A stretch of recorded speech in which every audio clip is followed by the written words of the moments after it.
सोनू। जी पापा। चलो भाई, बहुत तेज धूप हो रही है, अब घर चलते हैं। अब नहीं हो रहा। मैंने आपसे कहा था कि आप रहने दो पापा, मैं कर लूंगा अकेले। हाँ हाँ, कहा तो था, पर तुझे अकेला कैसे करने दूं? इतना बड़ा खेत है, तैयार करने में समय तो लगेगा ना। हाँ भाई, तो मैं भी कह रहा हूँ पापा, आप घर जाओ, मैं करता हूँ। नहीं, तू भी साथ चल, रोटी वोटी खा लेते हैं, फिर शाम को आएंगे। पर पापा, तब तक तो अंधेरा हो जाएगा। आप चलो ना, मैं आता हूँ। अरे जिद मत कर, चल मेरे साथ, आज की छुट्टी मान ले। अरे पापा, किसान की छुट्टी कभी नहीं होती। अरे मैंने कह दिया ना, तो हो गई आज छुट्टी, अब चल मेरे साथ। ये कहानी इन्हीं के छोटे से परिवार की है। किशन अपनी पत्नी गंगा, बेटे सोनू और बेटी मोना के साथ एक गांव में रहता था। गांव की आबादी ज्यादा नहीं थी, तो सभी के घर काफी दूर दूर बने हुए थे। खुद किशन का छोटा सा घर भी उसके बड़े से खेत के बीचों बीच बना हुआ था। फिर घर पहुंचकर, आ गए दोनों, चलो आ जाओ, मैं खाना लगाती हूँ। वैसे खेत का काम पूरा हो गया? कहाँ माँ, पापा कहने लगे कि आज छुट्टी है, तो मुझे भी अपने साथ छुट्टी मनाने ले आए। छुट्टी? मतलब? अरे गंगा, बाहर निकल कर देखो, कितनी तेज धूप है। में से कोई बीमार पड़ गया तो और मुसीबत। अच्छा, मोना कहाँ गई? वो कुएं से पानी लेने गई है। पिताजी कितनी बार कहा है आपसे, एक नल लगवा लो ना। पहले माँ और अब बेचारी मोना कितनी दूर से पानी भर कर लाती है हमारे लिए। तो क्या हो गया बेटा, तुम दोनों भी तो कितनी मेहनत करते हो हमारे लिए। हाँ माँ, पर नल तो होना ही चाहिए ना। ठीक कह रहा है तू। अच्छा चल, इस बार की फसल बिक जाने दे, अब की बार सबसे पहले नल खुदवाऊंगा। किशन से वादा लेकर सोनू के चेहरे पर संतोष था और वो खाना खाने लगा। तभी खाना खाते हुए, अच्छा मैं क्या कह रही थी सोनू के बापू? हाँ बोलो ना गंगा। इसकी शादी वादी करनी है कि नहीं? हाँ हाँ, करेंगे ना, वो बढ़िया से करेंगे। रहने दो पिताजी, इतनी परेशानियां क्या कम है जो एक और मोल ले लूं। पत्नी परेशानी नहीं होती पगले, वो तो परेशानी से बाहर निकलने का जरिया होती है। देखना, बहू आ जाएगी तो किस्मत खुल जाएगी हमारी। हाँ भैया, माँ सही कह रही है।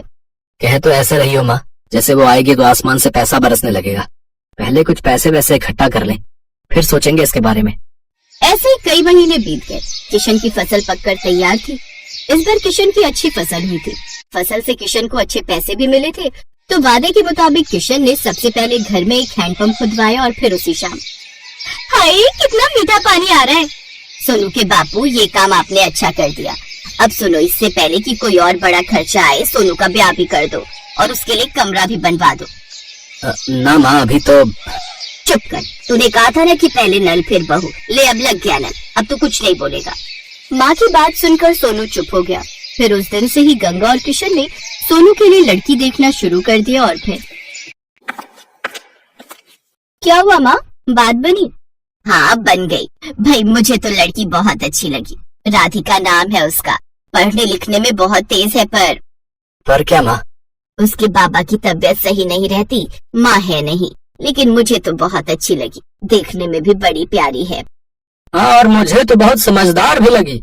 हम तो हाँ कर आए हैं, अब तो शादी की तैयारी करो भाई। कुछ दिनों के बाद सोनू की शादी राधिका से हो गई। राधिका ने ससुराल आते ही घर का सारा काम संभाल लिया। इस छोटे से परिवार में खुशियां ही खुशियां थी। फिर एक दिन, माँ जी, अपना गांव तो बहुत छोटा है, यहाँ तो कुछ ही घर दिखते हैं। हाँ बेटा, शुरू से ऐसा ही है ये गांव। राम राम सबसे है, लेकिन किसी से कोई ज्यादा मतलब रखता नहीं है। सब अपनी अपनी खेती करते हैं और खुश रहते हैं। माँ जी, हाईवे कहाँ को जाता है? दिल्ली की तरफ जाता है बिटिया। आप कभी गई हो दिल्ली? हाँ, एक बार तेरे बापू ले गए थे मेरे इलाज के लिए। बहुत चौड़ी सड़क है भाई, बस वाले ने सर भगा दी बस। इसका मतलब दिल्ली ज्यादा दूर नहीं है यहाँ से। हाँ, पर तू क्यों पूछ रही है? नहीं नहीं, कुछ नहीं, बस ऐसे ही। गंगा समझ नहीं पा रही थी कि राधिका के मन में क्या खिचड़ी पक रही थी। ऐसे वक्त बीतता गया। फिर एक दिन किशन और सोनू सिर पकड़े बैठे थे, तभी राधिका चाय लेकर आई। क्या हुआ पापा, कोई परेशानी है क्या? हाँ बेटी, इस बार बड़ी विपत्ति आन पड़ी है। अब की बार बारिश बहुत कम हुई है, सारी फसल सूखने लगी है। बेचारा सोनू नल से बाल्टी भर भर कर फसल सींच रहा है, ताकि हमारे परिवार के लायक तो कम से कम अनाज निकल ही आए।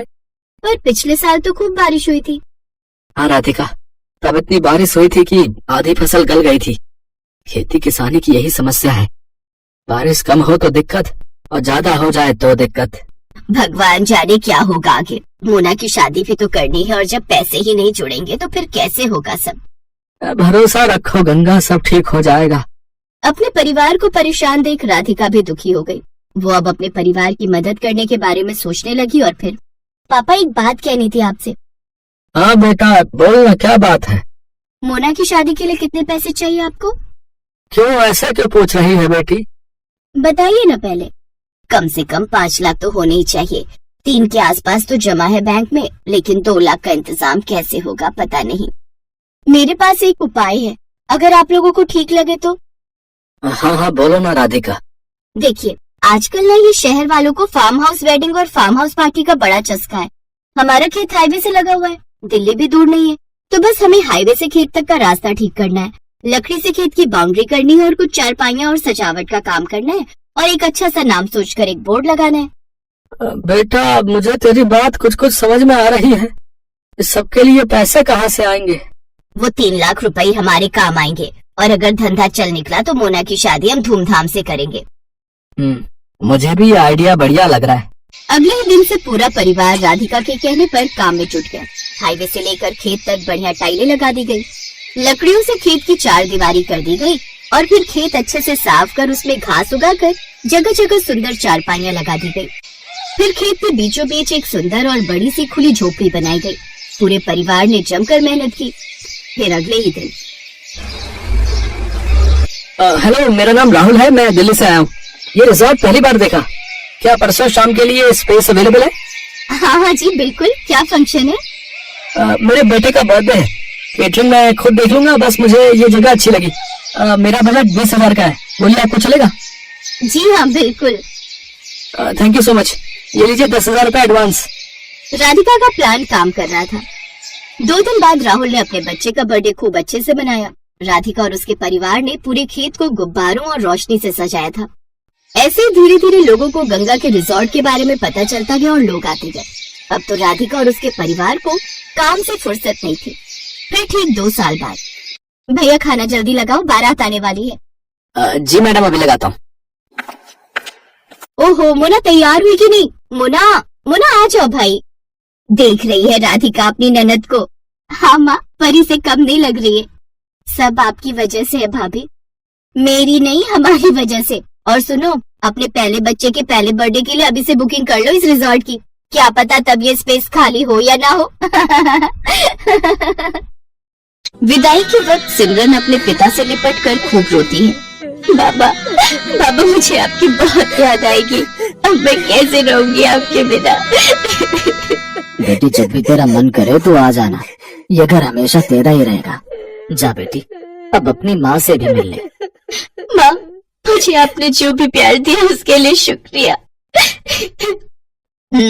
अब ज्यादा ड्रामे मत दिखा और अब जा यहाँ से। ये कहकर रमोला उसे धक्का देते हैं कि तभी उसका पति नैतिक उसे संभाल लेता है।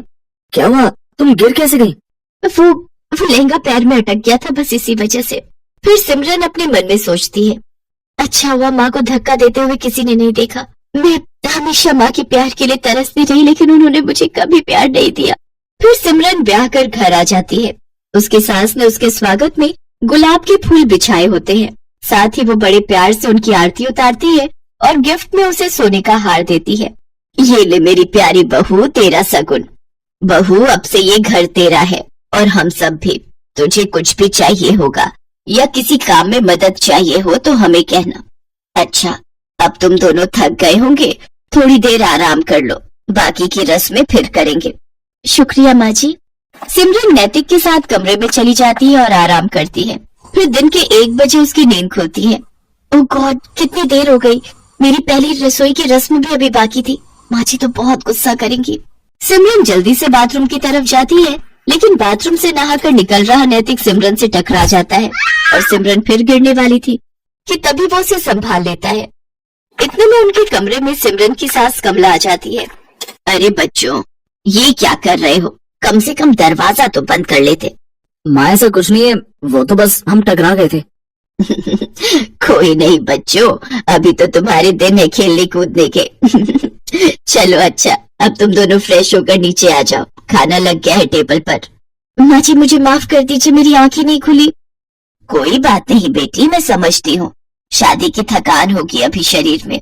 अपनी सास की बात सुनकर सिमरन सोचती है, माँ जी ने तो मुझे बिल्कुल भी नहीं डांटा, लेकिन जब मैं अपने घर पर एक बार लेट उठी तो माँ ने क्या हाल कर दिया था मेरा। हे भगवान, सुबह के 9 बज गए और ये अभी तक सोई पड़ी है। इतने बजे तक सोती रहेगी। अरे घर के काम धाम नहीं करने क्या? तेरे पापा का टिफिन और घर की साफ सफाई कौन करेगा? चल अब उठ। माँ मेरी तबीयत ठीक नहीं और बुखार सा भी लग रहा है। तू ऐसे नहीं मानेगी। रमोला बस भी करो, आखिर तुम कितना कठोर बनोगी मेरी बेटी के साथ। मैं जानता हूँ कि तुमने उसे जन्म नहीं दिया, लेकिन कभी तो उस पर झूठी ममता दिखा दिया करो। आप चुप रहिए जी, मैं जो कर रही हूँ इसकी भलाई के लिए कर रही हूँ। कल को ये ससुराल जाएगी, वहाँ बीमार होगी तो क्या वो इसका बहाना सुनेंगे? नहीं ना, अभी से इसे तैयार कर रही हूँ।